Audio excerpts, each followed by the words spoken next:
तो अब चलते हैं, मतलब ये सही है, हम लोग ही गलत जा रहे थे, आईसी के ऊपर चले जा रहे थे। तो सबसे पहले इसमें क्या चेक करना है मुझे,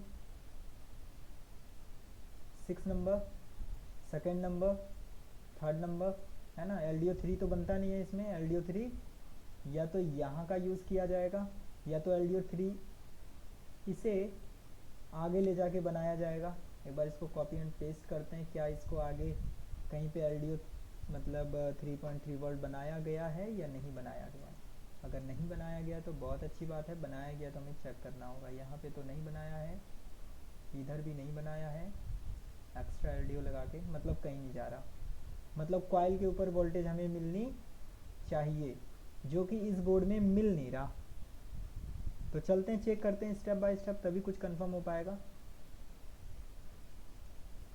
ये सेम बोर्ड का 1-2 दिन पहले कोई मेरे से पूछ रहे थे,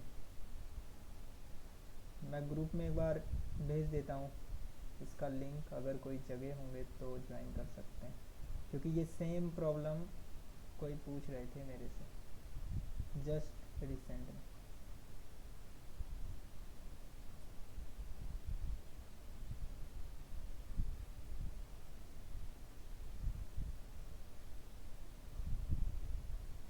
हाय, I am from Delhi. Okay,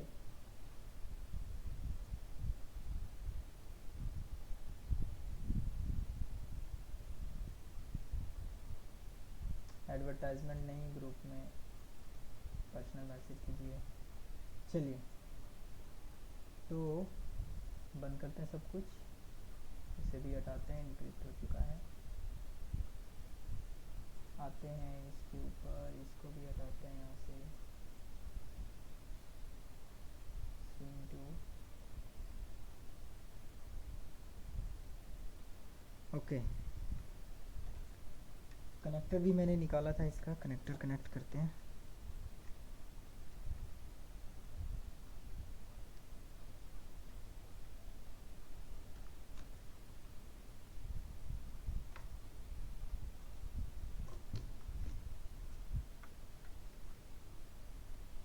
board के ऊपर साइन वगैरह किया हुआ है, बहुत पहले कहीं गया होगा।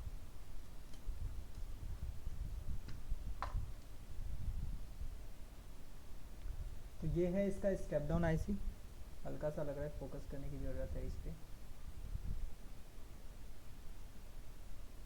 ये स्टेप डाउन आईसी है, चेक करते हैं इसको, इसकी क्या तो बोर्ड इतना साफ कैसे है, वॉश किया है क्या?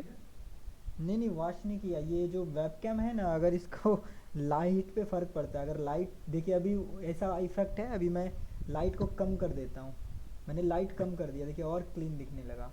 मेरे को एक कंट्रोलर लगाना पड़ेगा, ये लाइट जो है ना, अगर ज़्यादा हो जाता है तब भी ये जो कैमरा है ये प्रॉब्लम कर देता है, और अगर कम रहता है तब भी प्रॉब्लम करता है। इसको एवरेज चाहिए लाइट का, ये देखिए कम कर दिया मैंने हाथ डाल के लाइट को, तो अभी बहुत अच्छा दिख रहा है।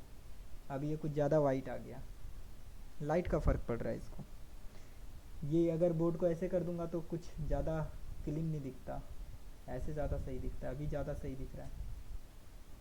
चलिए कोई नहीं, मैं कल इसके नीचे ना कुछ पैड लगाता हूँ जिससे लाइट का फ़र्क कम पड़े इसमें। तो जल्दी जल्दी चेक करते हैं, बताते जाइएगा। Pin number 6,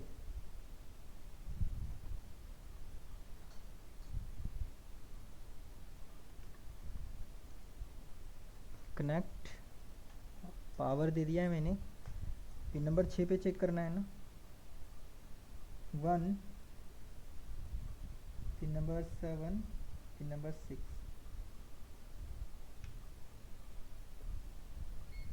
19 volt okay.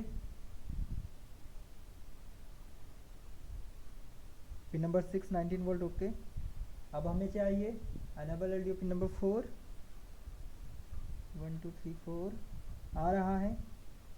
अब चाहिए हमें LDO pin number 7, LDO 5 volt बन रहा है, मतलब यहाँ तक सब कुछ क्लियर है। यहाँ तक अगर सब कुछ क्लियर है तो अब अगला क्या होगा, अब अगला नेक्स्ट क्या, नेक्स्ट हम जो चेक करेंगे वो क्या होगा, रेफरेंस पिन नंबर 1 2 वोल्ट मिल रहा है। अब इसके बाद एक बार फुल स्क्रीन पे चलते हैं। इसमें देखेंगे बोर्ड में एज ए 3.3 वोल्ट इस 3.3 वोल्ट का यूज़ किया गया है या फिर इस 3.3 वोल्ट का यूज़ मदरबोर्ड ने किया है, इसको देखना पड़ेगा हमें। तो चलिए चेक करते हैं किस 3.3 वोल्ट का इसने यूज़ पूरे बोर्ड के लिए किया है, या फिर अलग से 3.3 कहीं बनाया गया है 19 को लेके या 5 को लेके 3.3 बनाया गया। कंफर्म कैसे पता चलेगा? पावर बटन वगैरह पे कौन सा सप्लाई यूज़ किया गया उससे कंफर्म हो जाएंगे। तो सबसे पहले तो मैं पावर बटन के ऊपर ही जाके चेक करूँगा या फिर एसआईओ के ऊपर। तो चलते हैं एसआईओ के पास, वहीं से पावर बटन भी सब कुछ मिलने वाला है। एसआईओ पे आ गए, यहाँ पे चेक किया इसका पॉजिटिव सप्लाई कौन दे रहा है। यहाँ पे पता चला 3 वोल्ट पीसीयू के नाम से आ रहा है, इसको पॉजिटिव मिल रहा है। अच्छा, पीसीयू से मिल रहा है, पीसीयू मतलब कॉइल के ऊपर वाली वोल्टेज। और इसमें हम चलते पावर बटन, देखते हैं कहाँ से आ रहा है। लीड स्विच, ये भी पीसीयू मतलब ये भी सेम जगह से आ रहा है। पावर बटन को देखते हैं कहाँ से आ रहा है। पावर बटन पे तो 100% बिफोर जो वोल्टेज होगा वही वोल्टेज बनना चाहिए।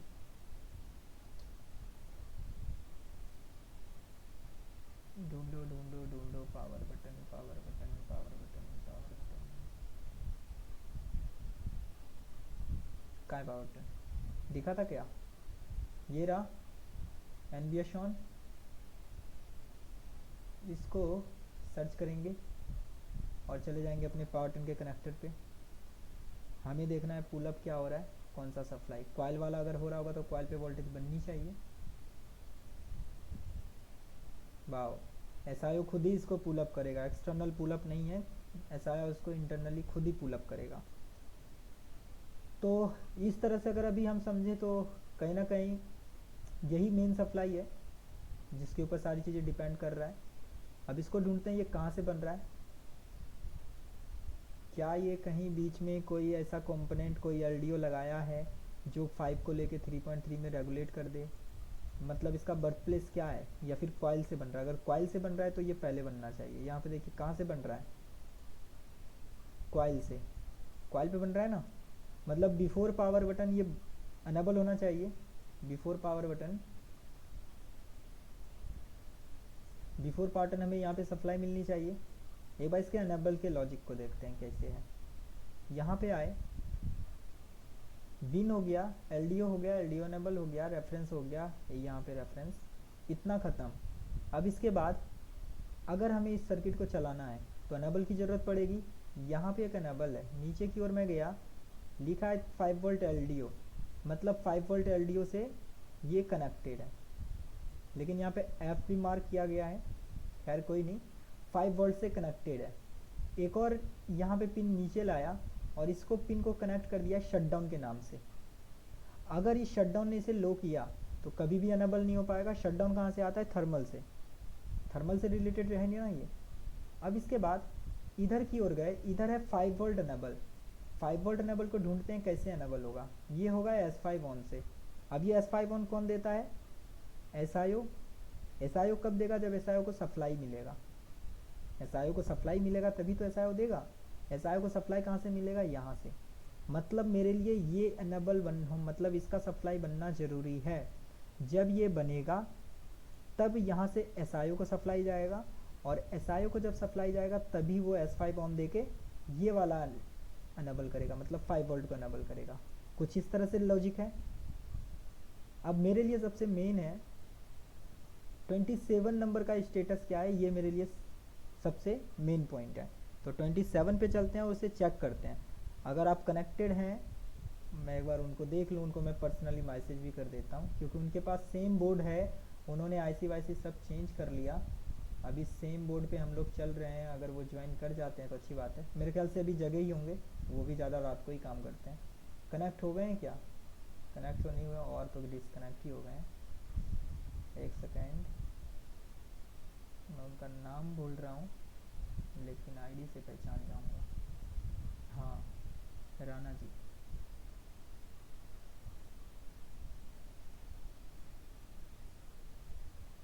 क्लास ज्वाइन कीजिए।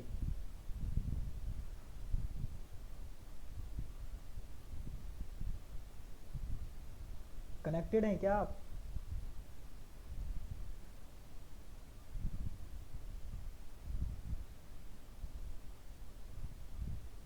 बाप रे, आप सब सो गए। चलिए तो चेक करते हैं 27 नंबर। अब इसको साइड कर देता हूँ, ज़रूरत नहीं है, मतलब कम ज़रूरत है इसका, पूरे बोर्ड का ज़्यादा ज़रूरत है। वेटिंग तो अनेबल नहीं है, वेटिंग अगर अनेबल होगा तो जोड़ नहीं पाएंगे, वेटिंग नहीं है।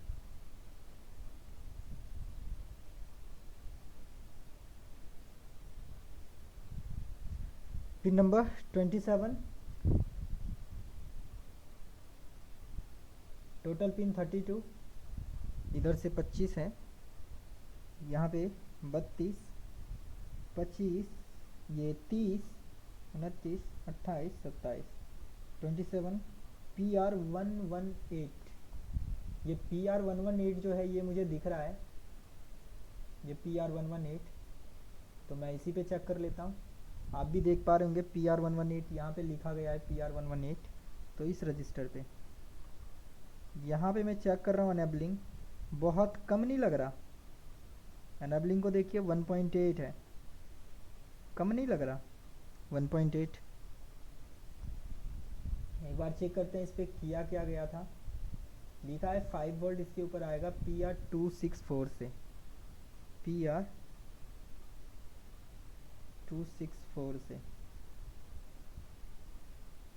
खैर इधर कोई PR264 है नहीं, मे भी होगा भी नहीं बोर्ड में, क्योंकि वहाँ पे F लिखा गया है। तो चलिए इस पे एक तो वोल्टेज मेरे को कम मिल रहा है, देखिए बिल्कुल 0 पॉइंट कुछ मिल रहा है। तो अभी मैं सबसे पहले क्या करूँगा, इस पे वोल्टेज दूंगा। कहाँ से? छोटे डीसी से, मतलब एक्सटर्नल डीसी से यहाँ पे वोल्टेज दे के देखते हैं।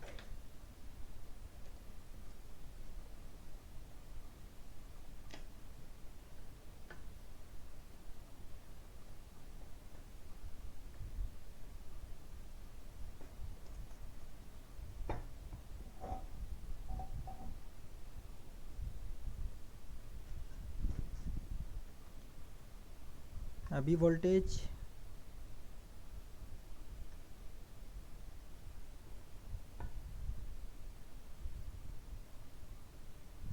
2.2 है, अप्रॉक्स 3 कर देता हूँ।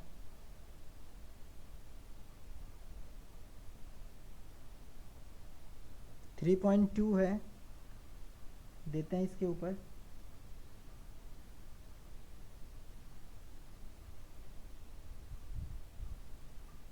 थ्री पॉइंट सिक्स आ रहा है अभी यहाँ पे, 3.6।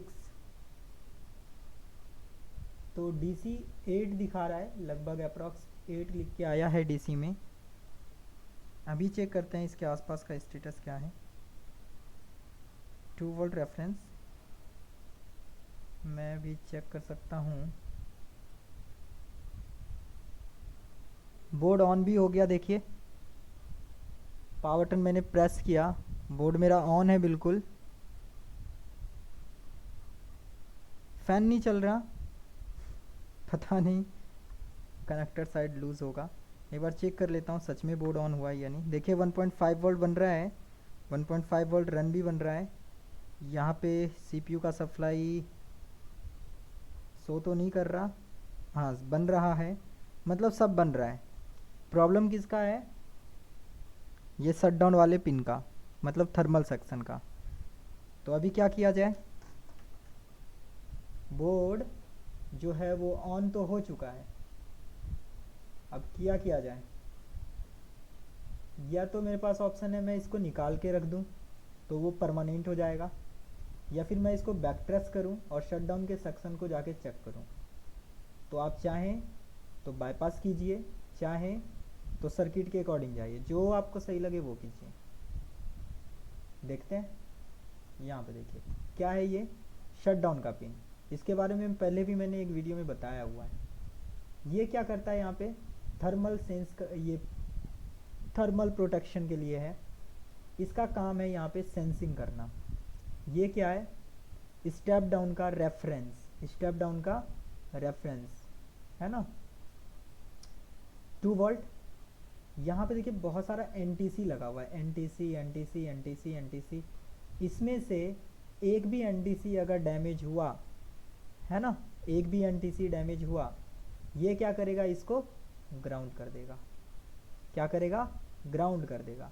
और अगर इसने ग्राउंड किया तो आपका यहाँ पे बनना बंद हो जाएगा जहाँ पे अभी हम थे। तो मेरे पास एक ऑप्शन है, इस आईसी को निकाल के रख दूँ, या फिर शटडाउन का पिन जो वहाँ पे था उसको मैं निकाल के रख दूँ।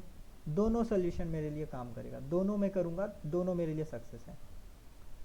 तो सबसे बेस्ट मेरे लिए ये है कि मैं इसी को निकाल दूँ, क्योंकि शटडाउन पिन जो है ये बहुत सारे सेक्शन को जा रहा है। या फिर दूसरा ऑप्शन आपके पास एक और है कि आप बैठ के इस सभी को चेक करें, बैठ के सबको चेक करें।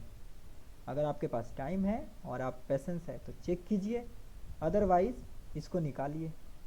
तो अब बताइए चेक करें या निकाल दें, दोनों मेरे लिए काम करेगा। चेक करेंगे तो एक एक को ढूंढना पड़ेगा, एक इधर होगा एक उधर होगा, मतलब टाइम बहुत ज़्यादा लेगा। और इसी अब तरीके ढूंढते से हैं देखें एक्चुअली क्या फॉल्ट है। तो इसको निकाल दें। एक्चुअली यही फॉल्ट है कि इसका जो ये सेंसिंग पॉइंट है, टेम्परेचर को सेंस करने वाला, इसमें से कोई ना कोई एक पिन डैमेज होगा, कोई ना कोई पिन डैमेज होगा। या तो ये रजिस्टर डैमेज हो गया तो ये सेंस यहाँ पे करेगा लो वोल्टेज, इसको लगेगा, ये किसके लिए लगा है, 5 वोल्ट, 5 वोल्ट के सेक्शन में ओवर टेम्परेचर है, और ये क्या करेगा, इसको ग्राउंड कर देगा। इस आईसी का इतना ही काम है, टेम्परेचर सेंस करना बस। अगर ये किसके लिए, फॉर 1.8 वोल्ट, अगर ये 1.8 वोल्ट, अगर ये रजिस्टर की वैल्यू डाउन हो गई होगी और यहाँ पे वोल्टेज लो होता है, वोल्टेज लो होता है, तो क्या होगा, फिर ये इसको ग्राउंड कर देगा। तो इस बोर्ड में यही हो रहा है, इसमें से कोई ना कोई एक पिन ग्राउंड हो रहा है, जिसके वजह से ये ग्राउंड कर रहा है। या तो ये आईसी खुद ही डैमेज हो चुका है, ये शटडाउन पिन को हमेशा ग्राउंड करता है। तो दोनों में से कुछ भी करेंगे मेरा काम बन जाएगा। तो बाईपास करते हैं, ज़्यादा क्यों टेंशन लेना। और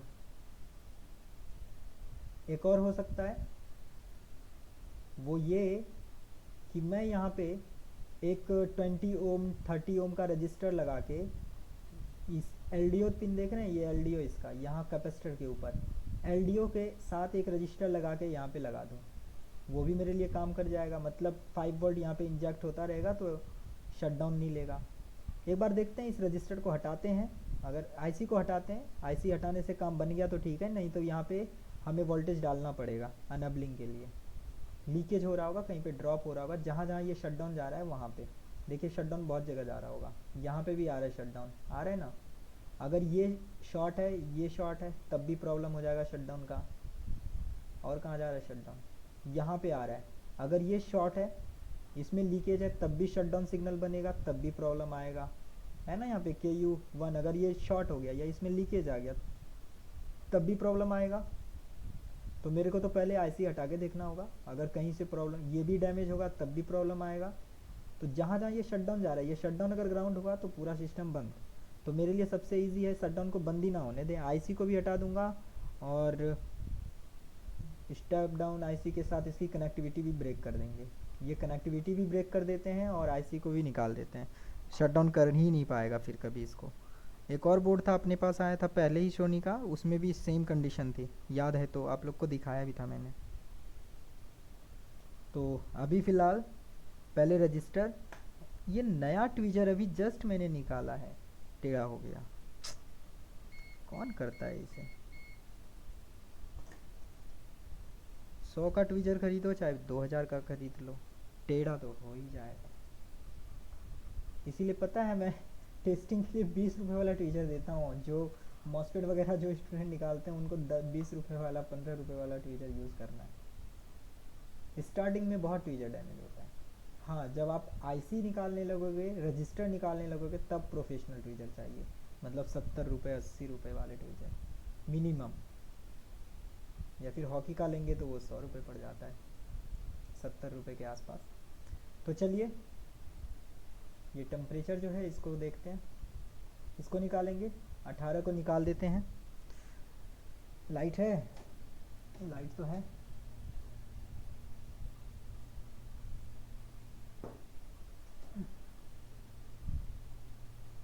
और एक चीज़ क्या होता है ना, सपोर्ट देने में होता क्या है ना कि अगला जो है वो प्रॉपर तरीके से रिप्लाई नहीं देता। जैसे कभी मैं पूछ कोई बोलेंगे स्टेप डाउन नहीं बन रहा, मैं पूछूंगा क्या क्या आपने चेक किया, तो लिख देते हैं डायरेक्ट सब ओके है। मतलब क्या चेक किया, आप स्टेप बाय स्टेप बताओ ना। अनेबल पे ये है, ये है, ये है। पता चला बीच में मैं पूछ रहा हूँ अनेबल पे क्या है, बोलते हैं ओके है। तो मैं खुद कंफ्यूज हो जाता हूँ, अरे सब कुछ ओके है तो आईसी चेंज करो। चलिए, ऑन किया। अभी बोर्ड में बताइए टेम्परेचर, ये बोर्ड ऑन हो जाएगा, 9 दिखा रहा है, मतलब बिल्कुल सही ले रहा है। अभी वोल्टेज देखिए, 000 और इधर 4 वोल्ट। ये टेम्परेचर साइड में 000, इधर 4 वोल्ट, मतलब अभी ये बोर्ड ऑन हो जाएगा। बन गया बोर्ड। अभी मैं चेक कराऊंगा, देखिए इसमें 3.3 वोल्ट बन गया होगा, 5 नहीं बना होगा। 5 कब बनेगा, जब ऑलवेज ऑन जाएगा।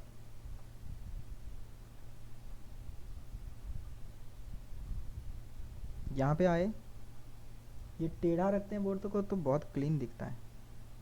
यहाँ पे देखिए 5 वोल्ट नहीं बना, 3.3 बन गया। बन गया ना। तो आपको इसी तरह पता करना है, पावर बटन प्रेस करने से पहले 3.3 कॉइल पे बनेगा या पावर बटन प्रेस करने से बाद बनेगा। वो सारी चीज़ें आपको खुद ही पता चल जाती है जब आप डायग्राम को देखते हैं। तो ऑन करते हैं अभी इसको। वो जो 13269 में जंपर करके किए थे ना, आईसी चेंज नहीं किए थे, उसमें पावर बटन को प्रेस एंड होल्ड करना पड़ता था। बैटरी की केस में, बैटरी की केस में पावर बटन को प्रेस एंड होल्ड करना पड़ता था 15 सेकंड, तब ऑन होता था। और अडेप्टर की केस में एक बार में हो जाता था। कस्टमर को बोल दिए अगर आपको प्रॉब्लम है तो बता दो, परमानेंट कर देंगे। अगर प्रॉब्लम नहीं है तब तो बहुत अच्छी बात है।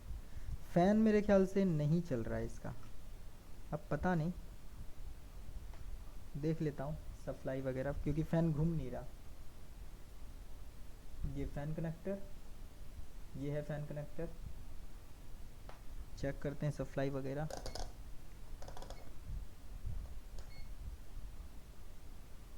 5 वोल्ट, 0 वोल्ट। एक बार फ़ैन को चेक कर लेते हैं, फ़ैन चलता भी है या नहीं। फ़ैन घूम गया, देखिए यहाँ पे इस पे छोटे वाले डीसी से 3.3 दिए, फ़ैन घूम गया, मतलब फ़ैन ठीक है। अब इसमें फिर चल क्यों नहीं रहा फ़ैन, चलना तो चाहिए। फ़ैन आईसी का दिक्कत हो सकता है, हो। नहीं नहीं, चल गया। टेम्परेचर पे डिपेंड कर रहा था, टेम्परेचर बढ़ा तो चल गया। चलिए बढ़िया, फ़ैन भी चल गया। अगर नहीं चलता तो फ़ैन आईसी में देखना पड़ता हमें। और फ़ैन आईसी में आप, अगर फ़ैन आईसी दिक्कत देता है, यहाँ पे देखिए फ़ैन आईसी है, अगर फ़ैन आईसी दिक्कत देता है तो आप फ़ैन आईसी में जो उसका अनेबल होता है वो ऐसा है, उसे बार बार मिसिंग हो जाता है, तो वहाँ पे अप्रॉक्स 1.5 का भी जंपर मारेंगे ना तो फ़ैन की नॉर्मल स्पीड में फ़ैन चलता रहेगा हमेशा। 3.3 मारेंगे तो बहुत फुल स्पीड हो जाएगा फ़ैन, तो नॉइज़ आएगा बहुत ज़्यादा। तो आपको मारना है 1.8 से जंपर मार दीजिए, 1.5 से जंपर मार दीजिए, स्टैंडर्ड वो फ़ैन स्पिन होगा। चलिए, ये बोर्ड तो हो गया। अब डिस्प्ले लगा के चेक कर लेता हूँ ना, क्या पता कुछ और प्रॉब्लम निकल जाए। डिस्प्ले पे कंफर्म हो जाते हैं, उसके बाद इसको पैक कर देते हैं।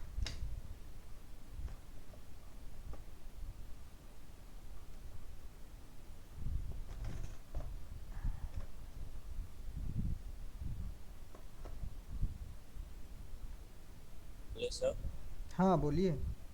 सर जैसे PR118 में हमने इंजेक्ट किया था 3.3 वोल्ट, अगर मिनी डीसी में भी हम इंजेक्ट करते समय वो ड्रॉप हो सकता है क्या, ऐसा केस है तो? क्या क्या? मतलब डीसी में जैसे वो ग्राउंड हो रहा था, हाँ हाँ। जैसे हम मिनी डीसी से आपने 3.3 डाला, अगर हाँ हाँ। 3.3 वोल्ट वो भी ग्राउंड के साथ हो सकता है क्या कभी, ठीक। डायरेक्ट हो कौन सा थ्री बहुत पॉइंट? शॉर्ट, जो मिनी डीसी का? मिनी डीसी का शॉर्ट हो? नहीं नहीं, मिनी डीसी से हम इंजेक्ट कर रहे हैं ना, अगर कोई हाँ, ग्राउंड कर रहा होगा इंजेक्ट तो कर कोई इंजेक्ट अगर कर रहे हैं तब आपको 3.3 उस पार आपने देखा था। हाँ, अगर अगर कोई उसको ग्राउंड कर रहा होता तो मिनी डीसी दिखाता शॉटिंग, मतलब मिनी डीसी दिखा देता कि ग्राउंड हो रहा है। आ गया डिस्प्ले। यहाँ पे देखिए ऑपरेटिंग सिस्टम करके आया है। अरे मैं आपको नहीं दिखा सकता डीसी मशीन से देख लीजिए। आ गया ऑपरेटिंग सिस्टम नॉट फाउंड। चलिए, ये तो बन गया। डीलर खुश, कस्टमर खुश, मैं भी खुश। सबसे ज़्यादा डीलर ही कमाता है, हमें थोड़ी मिलता है ज़्यादा पैसे। तो सोनी ग्राफिक वाले लैपटॉप में मेहनत करने के लिए दिल नहीं करता, आखिर में ग्राफिक का प्रॉब्लम निकलता है। फैन भी मैं कूल। बहुत बार मेहनत किया है, आखिर में पता चला हैंग इश्यू है या फिर जंग डिस्प्ले आ जाता है। हाँ हाँ, क्योंकि ये खोलते नहीं है, नए सर्विस करवाते हैं, वो ग्राफिक ऐसे ही बैठ ही जाता है।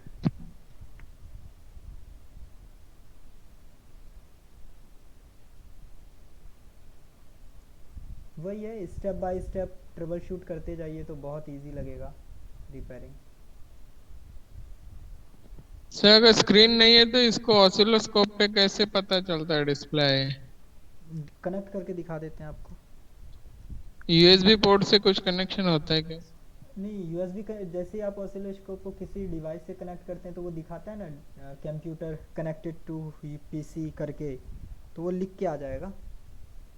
हाँ, बहुत लोग मोबाइल कनेक्ट करते हैं, मेरे कोई एक दोस्त है वो सेकेंड। मोबाइल कनेक्ट करते हैं हाँ हाँ, डिस्प्ले चेक करने के लिए। मैं आपको दिखाता हूँ, मैं आपको दिखाता हूँ।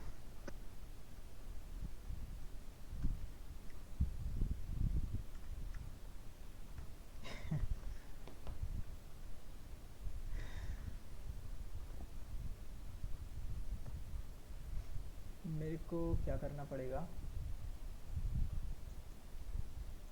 इसको करते हैं फुल स्क्रीन, इसको मैं कर देता हूँ full screen. Next second, DC वाला जो इमेज है इसको मैं बड़ा कर देता हूँ। लीजिए, ये डीसी वाला जो है ना, इस पे इसका फोकस मैं उस पे कर देता हूँ, डीएसओ के ऊपर। इसको डीएसओ पे करना है तो हल्का सा ऊपर आ जाओ, डीएसओ आ गया। और जब ये ऑन होगा डिस्प्ले देगा तो यहाँ पे कनेक्टेड टू योर पीसी आएगा। जैसे मैं अभी पर्सनल पीसी में चला कनेक्ट करता हूँ, मैं अपने खुद के पीसी में कनेक्ट कर रहा हूँ, ठीक है। देखिए लिख के आया, successfully connected to your PC, disconnected. अब मैं बोर्ड में लगा रहा हूँ और बोर्ड में लगा के ऑन करते हैं। ये मैंने आपको दिखाया, ऐसा शो करेगा।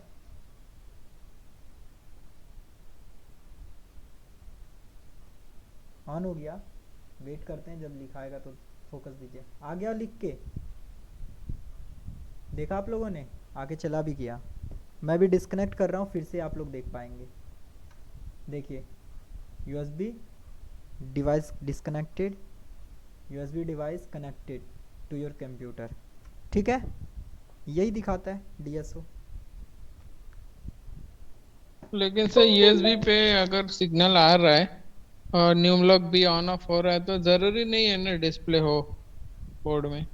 बोर्ड में ज़रूरी नहीं है, इसीलिए तो मैंने बोला आपको, क्योंकि केस तो आता है ना अपने पास, हर जगह डिस्प्ले है, डिस्प्ले पे डिस्प्ले ही नहीं है। हम्म। तो बायोस करना होता है, बायोस से हो ही जाता है मैक्सिमम, नहीं तो फिर ये अपना सर्किट वगैरह जो बच गया। इसका तो फ़ैन क्लीन कर देता हूँ। मेरे पास एक यू सीरीज का बोर्ड आया था एचपी, उसका इंटरनल डिस्प्ले नहीं चल रहा था, कीबोर्ड पे दिखा रहा था लेकिन इंटरनली नहीं आ रहा था। सेटअप लगाइए छोटा सा घर में।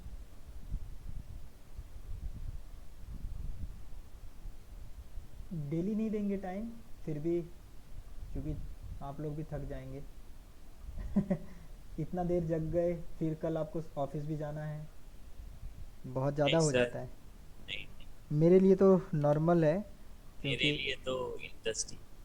मेरा ये रूम ही मेरा ऑफिस है, मेरा रूम ही मेरा सब कुछ है। तो आप लोग को मार्केट जाना होता है ना, प्रॉब्लम हो जाएगा।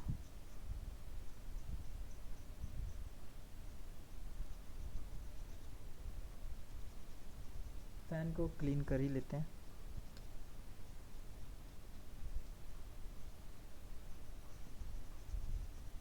बहुत बहुत फैन में भी गंदा बहुत है। देखता हूँ वो, ये निकालता हूँ लिस्ट, जितने भी ड्यू अमाउंट है ना स्टूडेंट्स के, सभी को मैसेज करके इकट्ठा हो ही जाएगा पैसे, फिर उसी से वो कर लेते हैं, वेब माइक्रोस्कोप ले ही लेते हैं एक।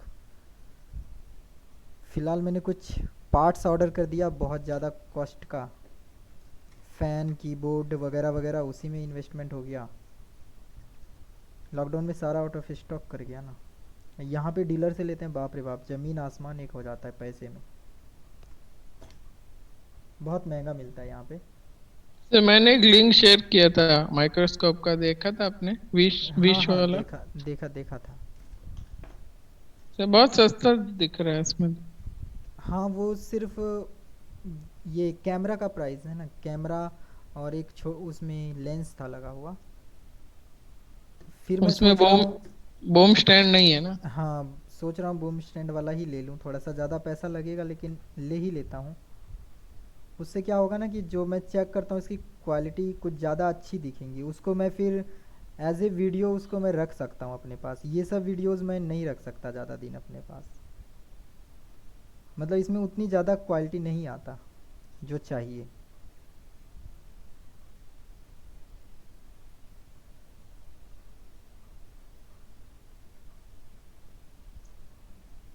एक महीना मतलब 30 लैपटॉप रिपेयर करना पड़ेगा, 30,000,